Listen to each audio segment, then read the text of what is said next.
Hi and welcome to another episode of Cafe Chronicles. I'm Steve. I'm Dan. And today we're going to be showing you how we've gone about printing our decal or decal, which is best, what do you say? Stickers for the tank. You can just have them printed up and just stick them right on your gas tank, but we didn't want to do that because we didn't want them like flapping around while Dan's riding the bike on a rainy day, slapping them in the helmet, you know. I hear they're not car wash safe. When you're going through the drive-through car washes and the brushes start coming around, it's not good for the stickers. I'm going to show you the file sizes that you need to make sure that it's crisp enough and clear enough. So let's get stuck in.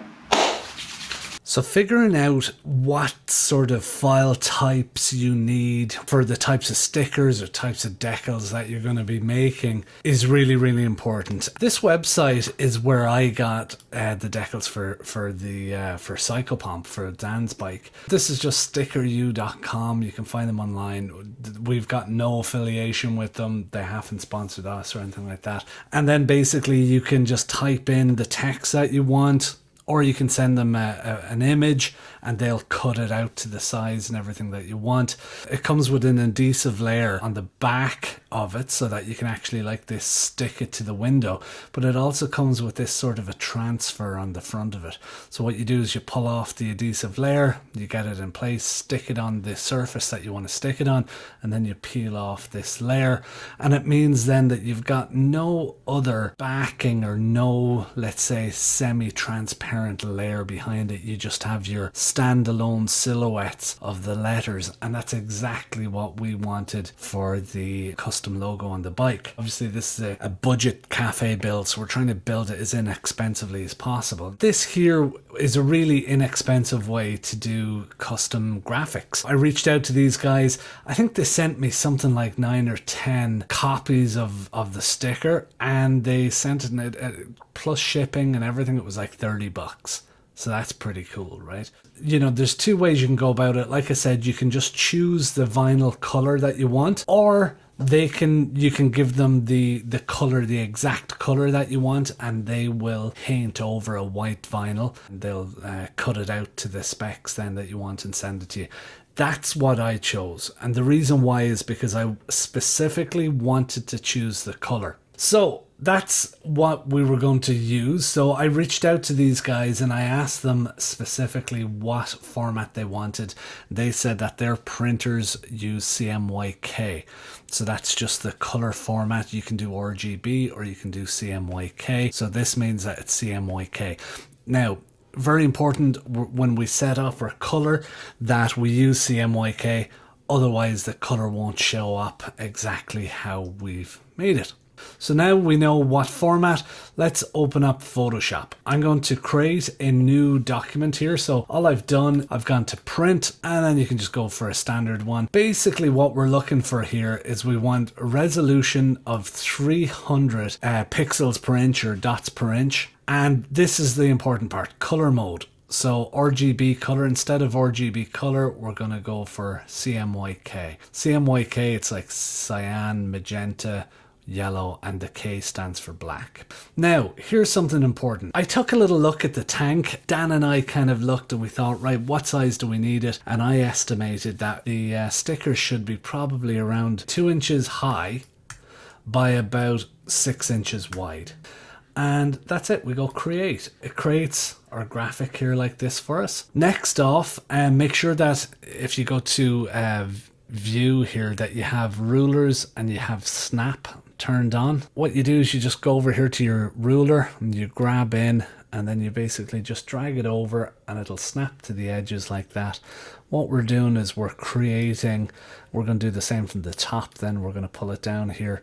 We're creating what I call a safe area, and I do this, it's good, I think, to do this with anything you're going to do for print, because you have to remember that the printer ink heads might not go all the way to the edges and stuff like that. So it's kind of just a habit that I have, that I make this kind of a print safe area, you know, when I'm doing anything like this. So next up, we're going to create that little print area. So we just go to image, we go to canvas size, make sure that it's selected in the center here and that we're in inches. And then I'm just going to add a 1/2 inch to each direction, and that will make sure that you have this print safe area now. You see now that we know this little area here is exactly the size that we want, so we'll just make sure when we're putting in our artwork that it doesn't go outside of that. Now, next up, we're going to start adding in fonts. So in the case of Dan's bike, what we want to make up is we want to make up vinyl lettering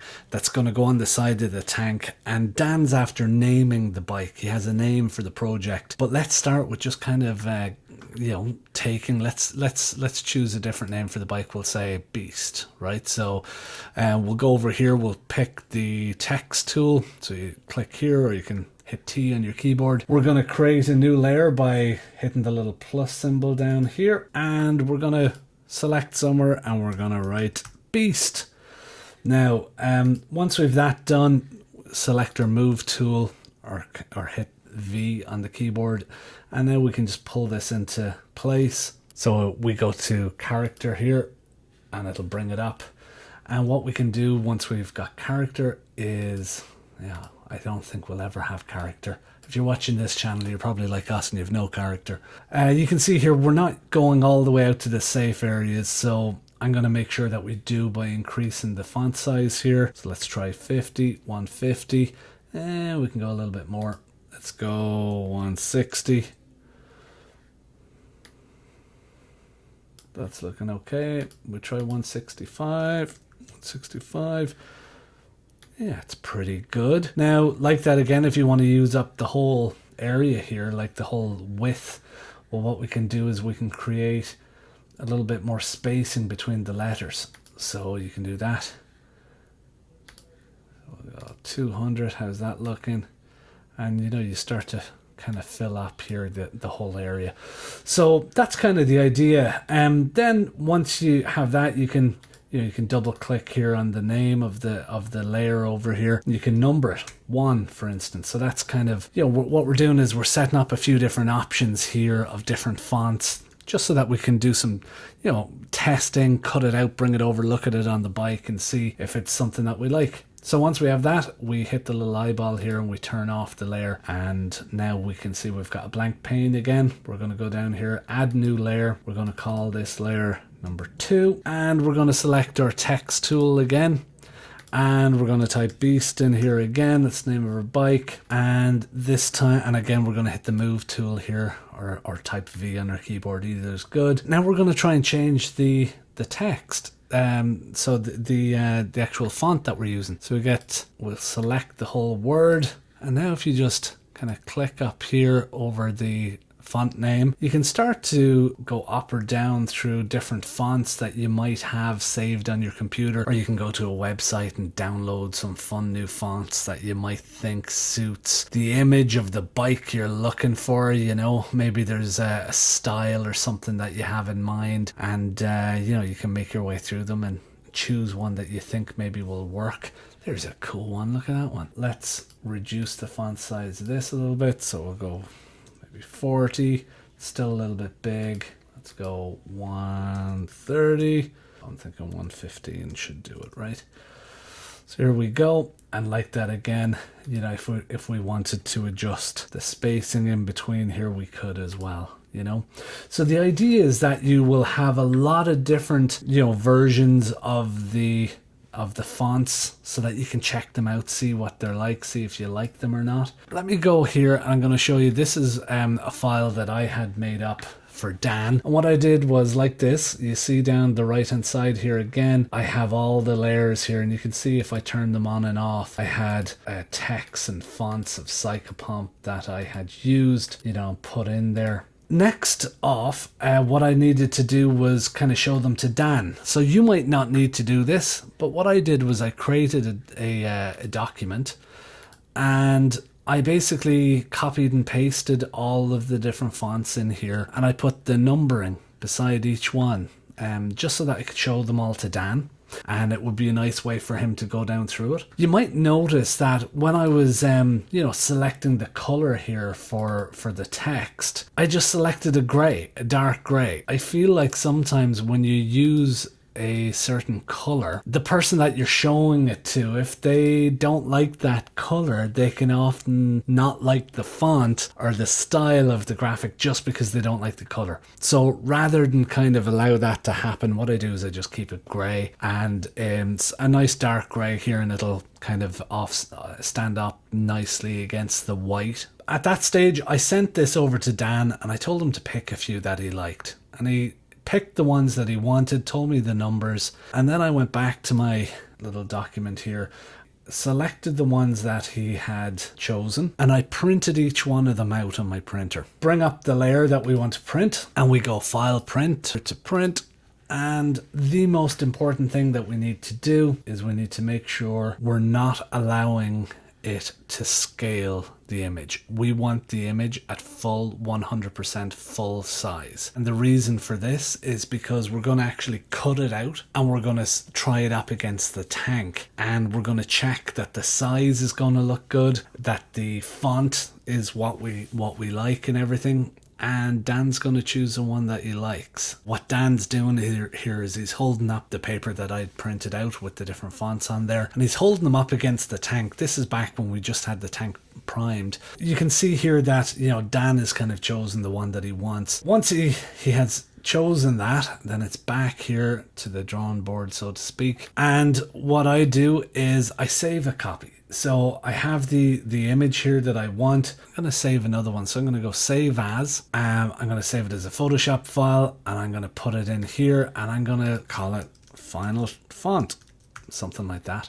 Save it, and that's good. Next off, you can go and you can, you know, delete all of these other layers that you don't need, and you can delete the background layer as well. So you might have to unlock it and then delete it, but now you're just left with the lettering itself. So the next thing we need to do is figure out the color. I got the paint that we were going to use for Dan's bike. I took a photograph, and you'll see here I sprayed a little piece just on a piece of card here. I sprayed it out and let it dry a little bit, and then I took some of the caliper paint that we had, that kind of gold caliper paint, and I just put a little bit on there as well, and I took a photo of it. This gives us a kind of an idea of the shades that we're dealing with. It's not perfect, but you know, for a budget build, it's going to be enough for us to work with. So once I have that, then took that image, I went ahead and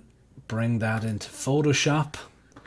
There it is. I'm going to select the marquee tool here, or M on the keyboard.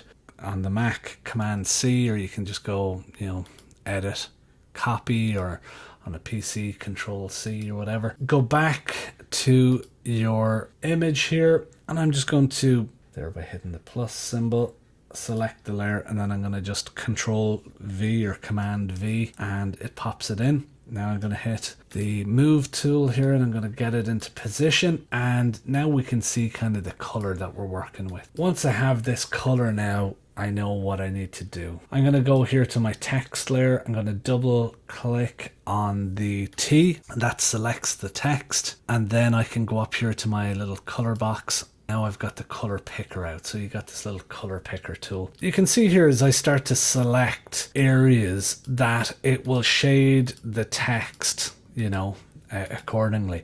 Keep in mind, if you're picking a shade off here, there's so many different shades that the light's hitting. So down here you can see the light is almost white here. So if I select here, it'll almost be white, you know. If I select, you know, here, it's like very, very dark, you know, and it has almost more brown in it than gold. So you have to be careful what pixel you select. Take a look, see what you think will be a nice contrast to your color, and select it. And then once you've selected it and you think, you know, you have to be careful, especially with this dark kind of a blue, midnight blue or navy here, to be careful that if you go for something that's too dark, that it won't stand off well, it won't really pop off the tank. So you have to make sure that you get it light enough that it's gonna blend well. Then you go ahead and you hit OK. Now your text is good. Then we go back, we select our layer with our photograph on it, and we hit delete, or you can just go right click and delete layer there, and yeah, delete. layer 1, yep, gets it out of the way for us. So now we can see that we have the right image size that we want. It's 2 by 6. We know the color is exactly what we want. We know that it's CMYK as well. And now it's time to just save it in a PDF. So I'm going to go save as. And we're going to select here Photoshop PDF. Just call it final file, something like that. And we're ready to go. Let's save. That's okay. So we've got a dialog box. So we want to make sure that we've got high quality print selected here. We don't need to preserve Photoshop editing capabilities. And then once we get that, we can say save PDF, and then we're done. We can see that we have our final print file, and that's the way it'll look. I know it has a white background and everything, but that's the way it'll show up, and it'll be in plenty of nice form so that our printers can get that on the go for us. So next, all we need to do is email that off to the printers, and they will go ahead and they will cut this vinyl out for us, put it on the backing that we need, and send it to us. Let's see how it turns out and take it to the next step. Okay, so we've got our stickers, our vinyls, and we're ready to put them on the tank. And what we've done is we've propped up the tank using an old photograph of the tank to make on the bike to make sure we got the kind of level of the tank right. And now what we're going to do is we're going to try on the sticker so that we can find out where Dan likes it. And then we're going to kind of mark that on there. We're going to mark it above and below with some masking tape. And we're going to take some measurements. We're going to try and mirror that to the other side. And then it's time to get the sticker on. Let's see how it goes.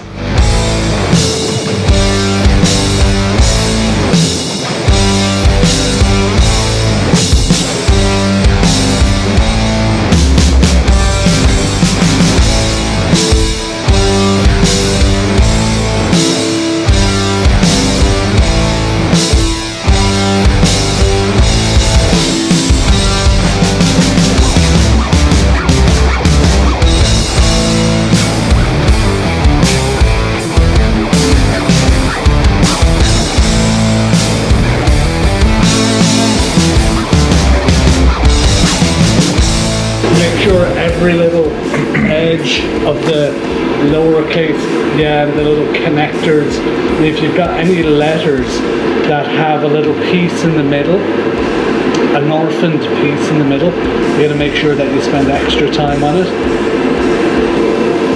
I'm so glad we only have to do this twice. You say that now, but let's see what it looks like. Take 17.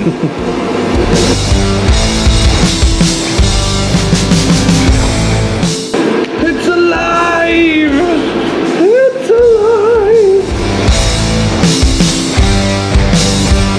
That contrast between the gold and the blue. It looks excellent. We did it. Yeah. We did it. That was, like, if the angle's off a little bit, you just sort of deal with it, but if the color's off, there's no going back. I think that's gonna look excellent. Yeah. One more to go.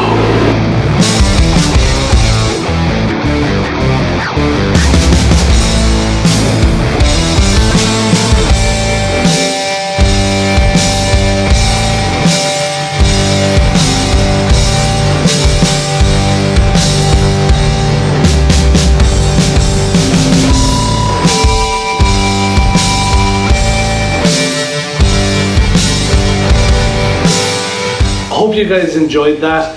It's a little bit of an overview of the whole process. You can see it's a straightforward process. It's a little nerve-wracking putting on the actual decal, but the next step is going to be just clear coating over it. So that's going to be exciting to see the tank come to life and see that clear coating in effect and see how it goes. Don't forget to like, don't forget to subscribe. It really helps out the channel, and hit that bell to make sure that you stay up to date with all the videos that we're going to be dropping like they're hot, because we're trying to get this bike finished and on the road so that Dan can jump the Springfield Gorge on it. Alright, so thanks for tuning in. Stay safe.